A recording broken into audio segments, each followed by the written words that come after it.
Here's something that might change how you think about your blood sugar completely. You've probably been told the answer is to cut things out. No bread, no rice, no fruit, no potatoes.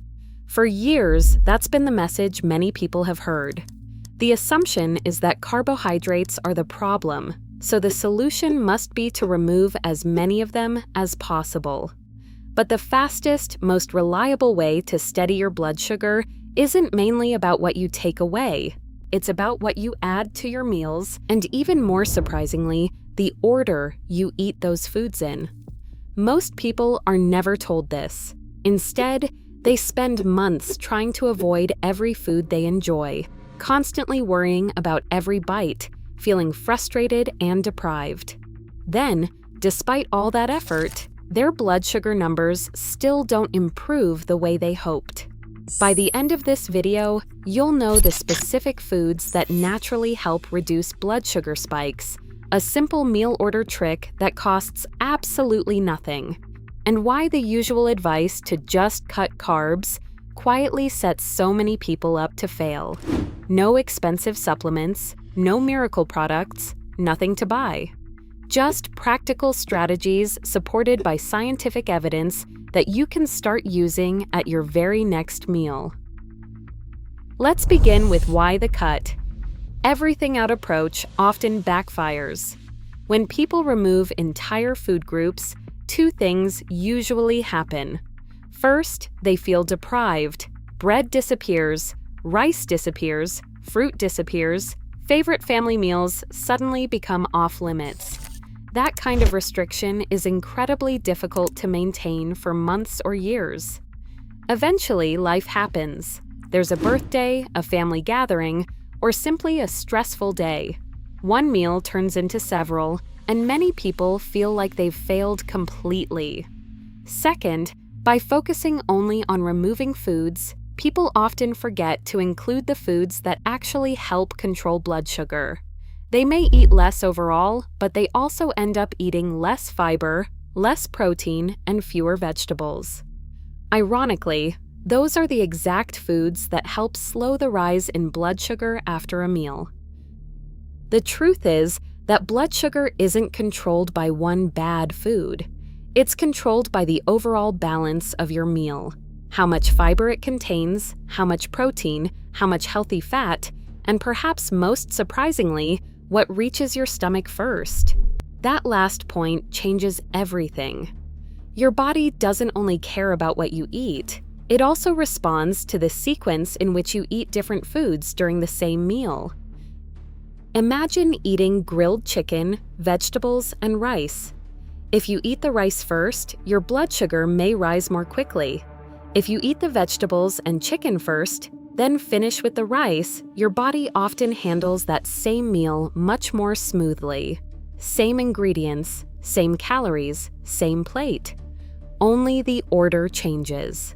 Researchers have repeatedly found that eating fiber-rich vegetables and protein before starchy carbohydrates slows digestion and reduces the speed at which glucose enters the bloodstream. That means a gentler blood sugar rise and often a lower peak afterward. The best part? This strategy costs nothing. You don't need special recipes, you don't need expensive health foods, you simply change the order. So, here's the easiest habit you can start today. At your next meal, eat your vegetables first, then eat your protein. Save the bread, rice, pasta, potatoes, or other starches until the end. Some people even start with a small salad or a few bites of vegetables before touching the rest of the meal.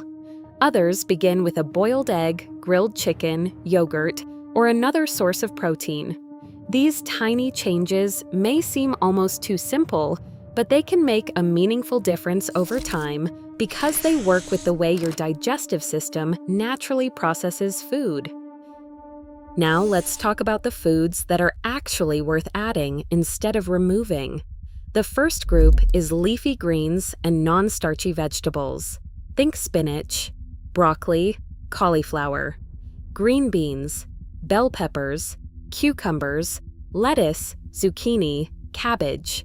These foods are naturally high in fiber while being relatively low in digestible carbohydrates. Fiber slows digestion, helps you feel full longer, and reduces how quickly sugar from the rest of your meal enters your bloodstream. A simple goal is to let vegetables fill at least half your plate whenever possible. The more room vegetables take up, the less room there is for foods that raise blood sugar quickly, and the meal becomes more satisfying at the same time.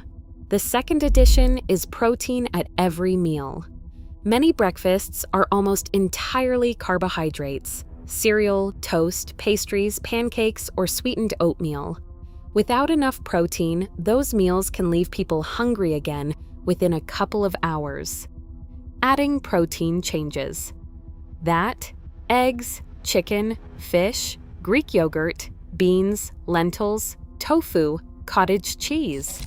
These foods help slow stomach emptying and provide a steadier release of energy. Protein also helps preserve muscle mass, which becomes increasingly important as we get older. The exact source matters less than simply making sure some protein appears on your plate every time you eat. Third, don't fear healthy fats. For years, many people believed all fat was unhealthy. Today we know that's an oversimplification.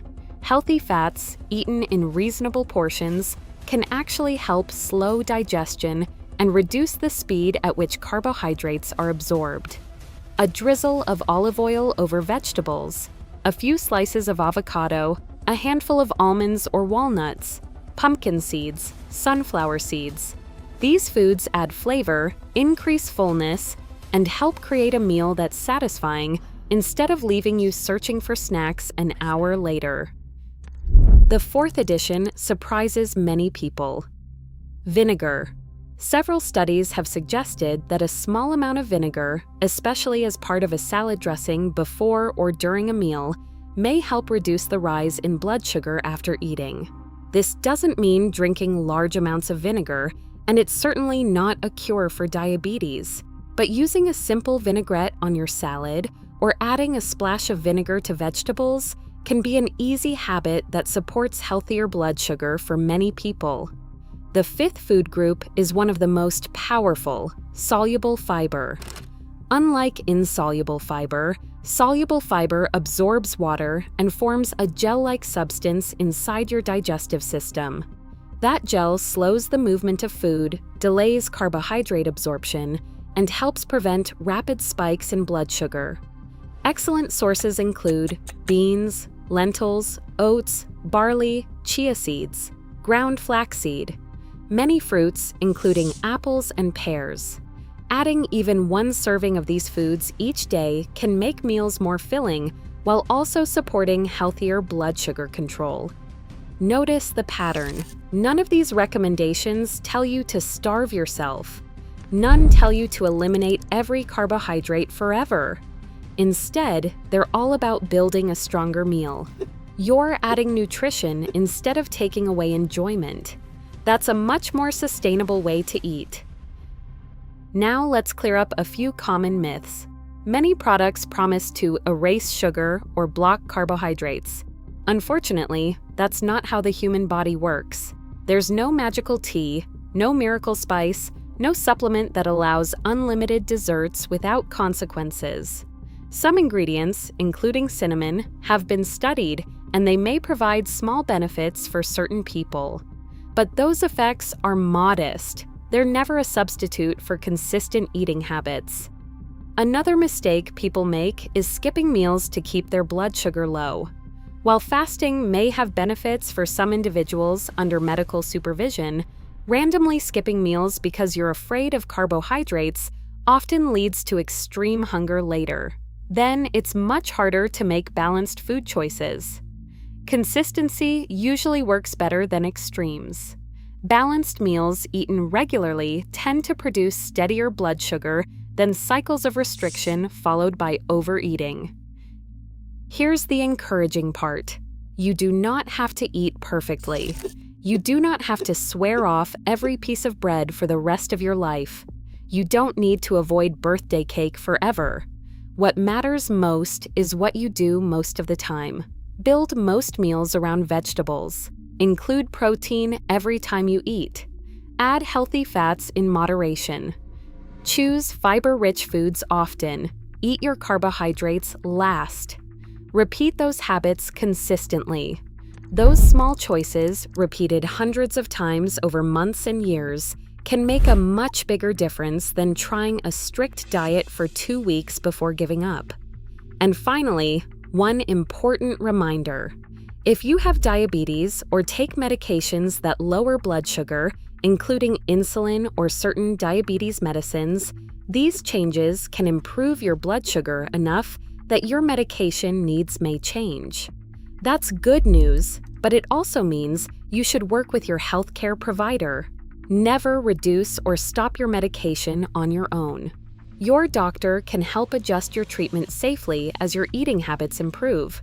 So, if you remember only one lesson from today's video, make it this. Don't focus on taking everything away. Focus on adding the foods that help your body do its job. Fill your plate with vegetables. Include protein. Add healthy fiber and fats. Eat your starches last. It's a simpler approach, a kinder approach, and most importantly, it's one that people can actually maintain for years instead of just a few difficult weeks. Start with one small change today.